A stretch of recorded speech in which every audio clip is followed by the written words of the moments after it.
Just 2 days ago, a report come out saying China to tax energy usage of energy-intensive industries. China will impose a tax on energy usage of 8 industrial sectors, including iron and steel, aluminum, and cement. Madam Speaker, Xie Zhenhua, the Vice Chairman of National Development and Reform, said that China has launched pilot carbon emission trading schemes in some of their provinces. So much for this idea that all these jobs are going to China because there's no taxing there, or that they're not looking at a trading scheme. The fact that China, India, and other industrial competitors have no intention of imposing similar regulations is further evidence that such regulations are costly and economically damaging. Maybe he wasn't here when I just read the fact that China is imposing a tax on their industries, is looking at cap and trade. And I've been sitting here listening, and you have several members over there saying China isn't going to do cap and trade. The fact is they're starting to do it. China is never going to tax carbon. The fact is they're starting to do it, and now we have dropped from first place in leading the Green Revolution to second, now to third, behind China, Germany, and now the United States. These are manufacturing jobs.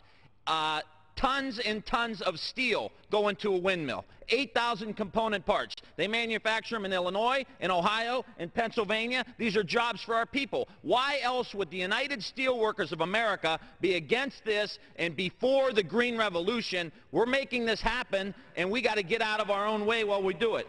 I think green energy future is a code word for a no jobs, no manufacturing jobs future. It is deeply disappointing that our Republican colleagues are so willing, able, and apparently eager to shut down the government.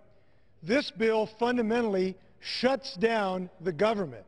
It shuts down the ability of the Environmental Protection Agency to help lead us into a clean energy future.